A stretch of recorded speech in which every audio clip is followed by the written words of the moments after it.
L'autre gros sujet de cette session, c'était la problématique de la surfréquentation touristique. À la veille de la saison estivale, l'exécutif de Corse a présenté un rapport d'information sur les dispositions mises en place pour la gestion des sites naturels patrimoniaux. Les détails avec Marie-France Giuliani et Jacques-Paul Stéphane. Au Lavezzi, on a enregistré 11% de baisse de fréquentation annuelle entre 2022 et 2021. C'est bien le seul chiffre avancé ce matin lors du bilan des mesures qui avaient été annoncées l'an passé. Bave, la Restonica et Scandola sont évoqués, mais en termes stratégiques d'avenir. L'Office de l'environnement n'a pas la compétence directe pour limiter les flux, contrairement aux maires et préfets. On veut vraiment avoir une gestion de quotas.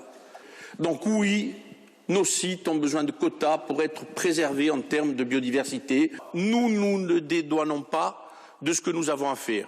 Oui, nous allons accompagner le maire de Bonifacio, Jean-Charles Orsucci, dans la démarche qui est la sienne pour réguler les Lavezzi. Oui, nous allons accompagner la Comcom de l'Altaroc et tous ses maires. Oui, nous allons accompagner le maire de Corté, M. Poli, et on en fera de même à Scandola.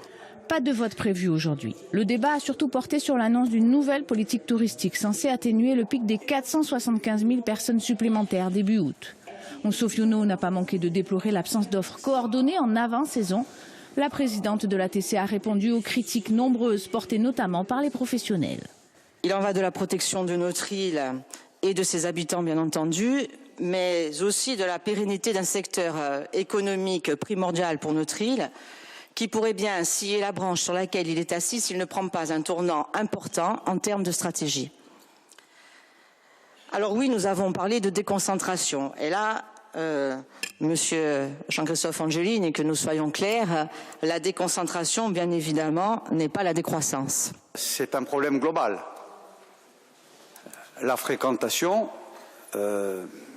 libre, sans contrainte, qu'elle soit de nombre, sur la quotité disponible et acceptable, et sur le prix à payer pour aller dans ces sites remarquables, qui généreraient une retombée économique nécessaire à l'entretien et à la préservation. Ça veut dire qu'on doit avoir cette réflexion. Les élus de tous bords s'accordent pour dénoncer le poids délétère du paracommercialisme du tourisme souterrain. Ils partagent aussi la crainte de perdre du PIB en provoquant une baisse de fréquentation.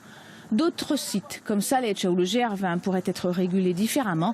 L'exécutif entend intervenir directement sur tous les sites emblématiques en cas de transfert de compétences et de nouveaux statuts.